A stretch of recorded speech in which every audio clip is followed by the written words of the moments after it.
Sou a professora Cleane e vou lecionar a disciplina de Artes para o sexto ano do Colégio Emaús.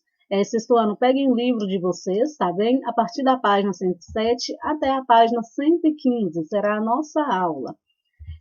Na aula anterior nós vimos, como através da dança é possível fazer a representação das nossas relações familiares, das relações que nós temos no nosso cotidiano, no nosso dia a dia. Vamos falar um pouquinho, então, por dentro da dança, como que nosso comportamento, como que nossas expressões faciais, como que nossos gestos se comunicam, podem enviar informações às pessoas. Para criar ou dançar uma coreografia, é preciso conhecer o corpo humano e seus movimentos. Nesta sessão, você vai estudar alguns aspectos do corpo humano e elementos dos movimentos corporais. Os movimentos corporais são vários, tá bem? Podem ser movimentos mais pesados, movimentos mais leves, mais suaves. Os movimentos também, eles ocupam um espaço e dependendo do tipo de movimento, do tipo de dança, precisa acontecer em determinado tempo também, para que haja sincronia. Então, nós vamos conhecer um pouquinho quais são esses elementos desses movimentos corporais. O corpo e a comunicação. Você já reparou que apenas com a linguagem corporal nós podemos expressar sentimentos? Nós podemos nos expressar por uma linguagem não verbal, apenas por meio de nossos gestos, nossas expressões faciais.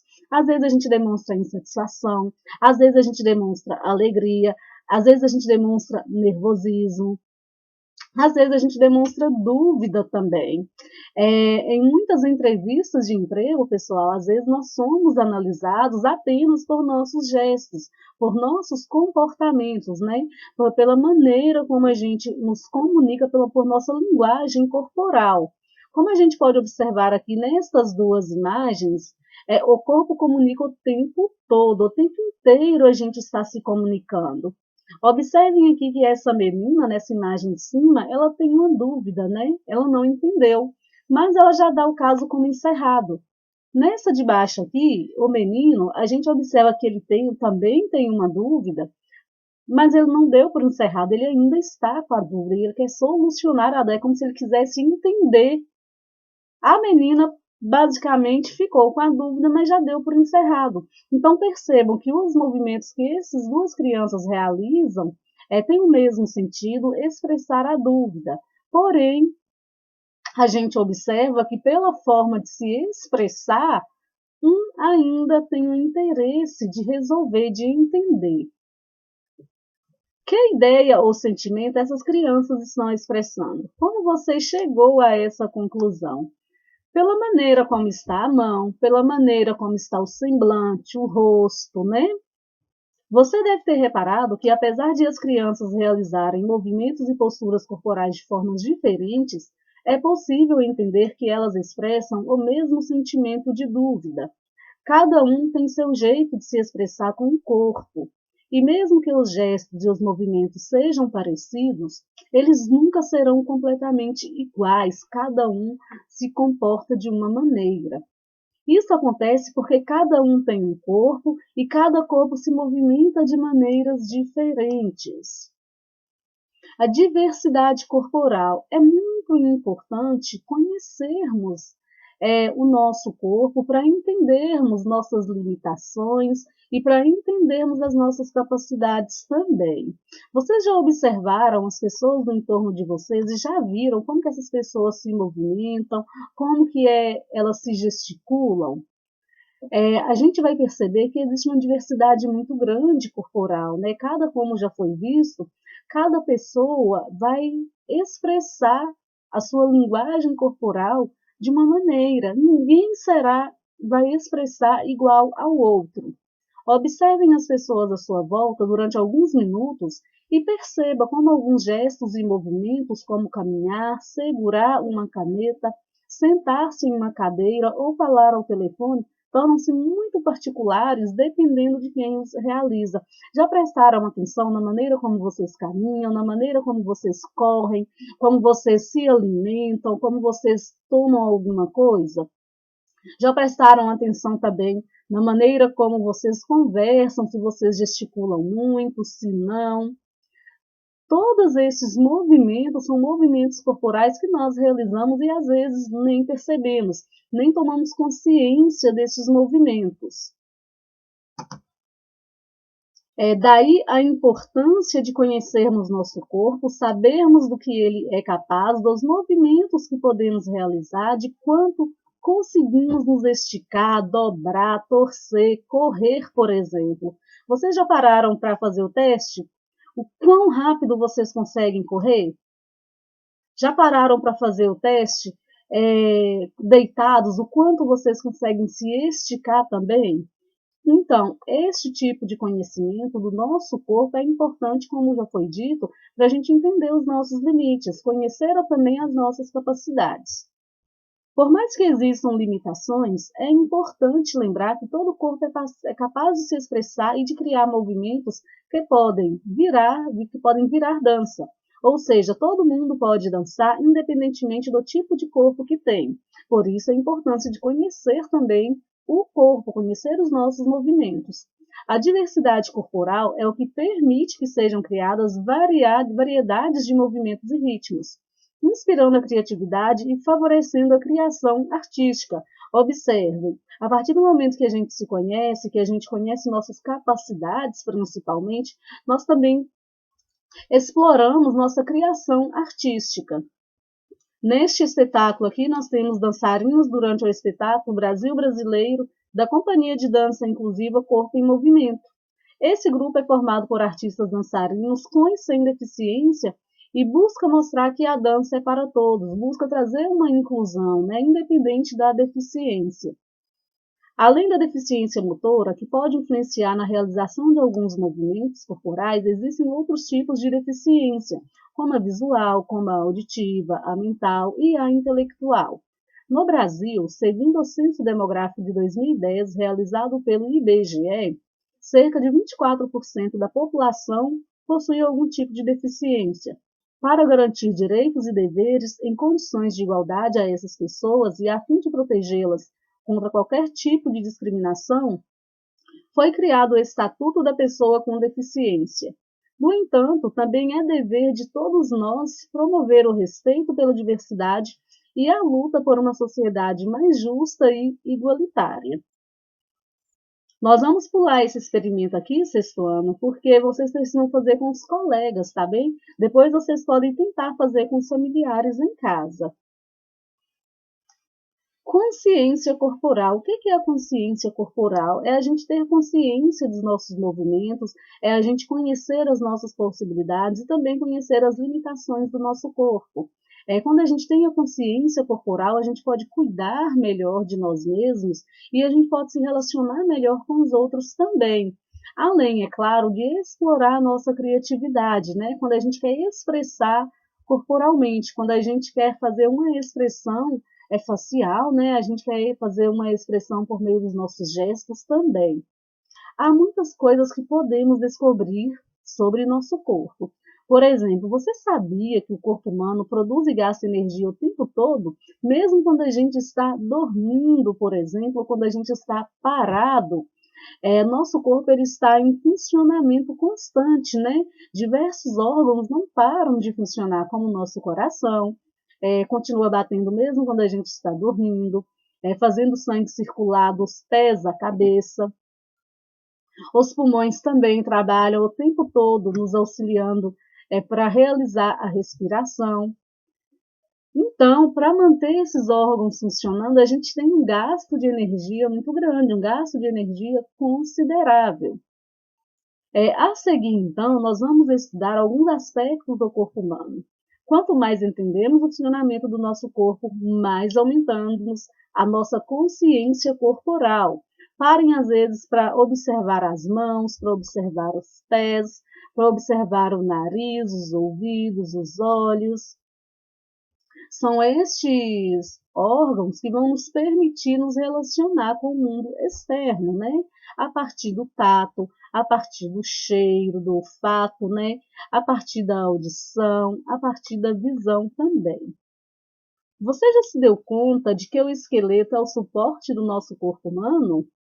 É por causa dos ossos e das articulações que podemos nos manter em pé e realizar os mais diversos movimentos, como erguer os braços, correr, agachar, dançar ou estalar os dedos. Se o suporte é o corpo, a embalagem é a pele, né? O que reveste o suporte, é o que reveste o esqueleto. Ela é o que delimita, né? Separando tudo do que está à sua volta, separando o esqueleto do externo, né? Você sabia que a pele é o maior órgão do corpo humano?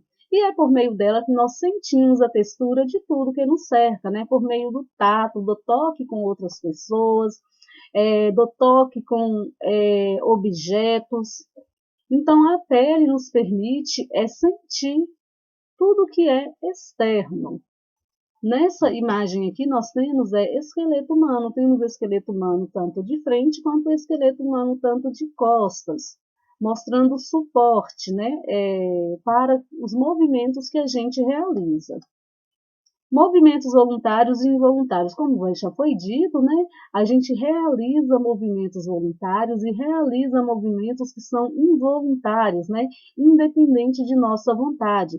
Quais são os movimentos voluntários? Quando a gente faz um joia, quando a gente dá um tchau, quando a gente dá um sorriso também, ou quando a gente fecha a cara porque não gostou. São movimentos voluntários. Quais são os movimentos involuntários? O bater do coração é um movimento involuntário, você não controla, né? O funcionamento do intestino também você não controla. Os músculos esqueléticos realizam os movimentos voluntários e associados aos nossos ossos, nos permitem ir de um lugar para o outro e realizar os movimentos que queremos.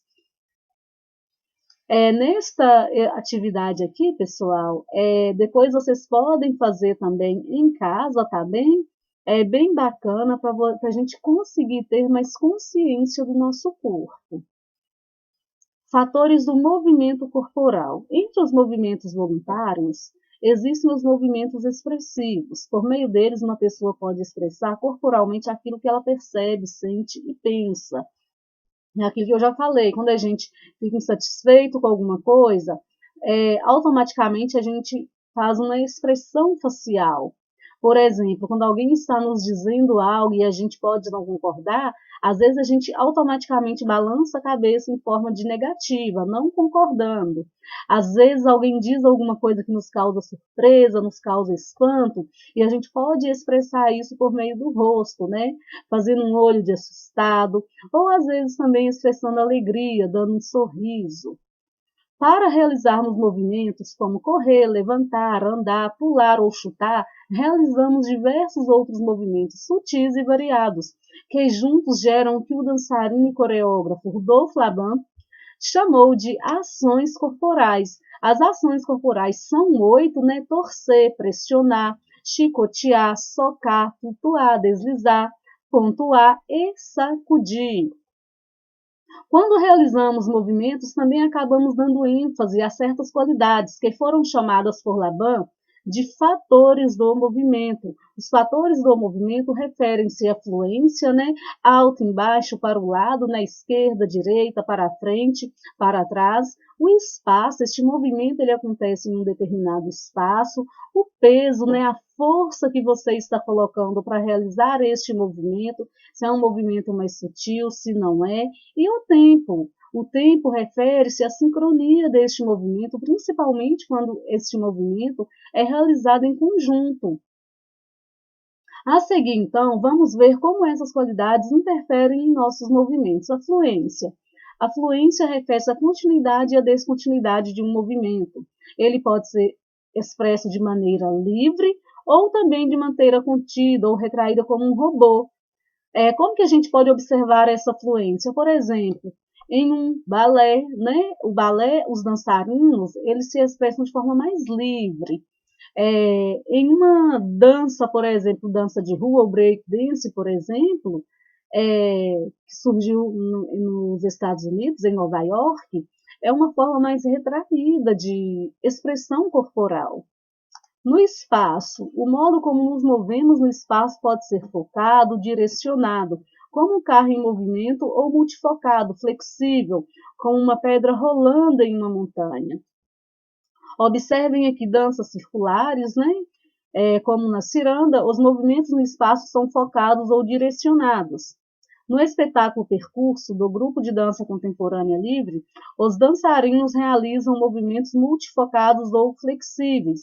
Observe que não tem uma direção, não tem um segmento.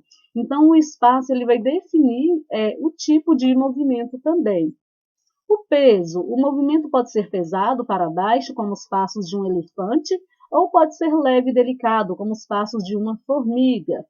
As imagens, observe as imagens e procure perceber movimentos pesados e movimentos leves. Observem essas cenas aqui do teatro kabuki, né? Uma dança, que são leves e delicados, né?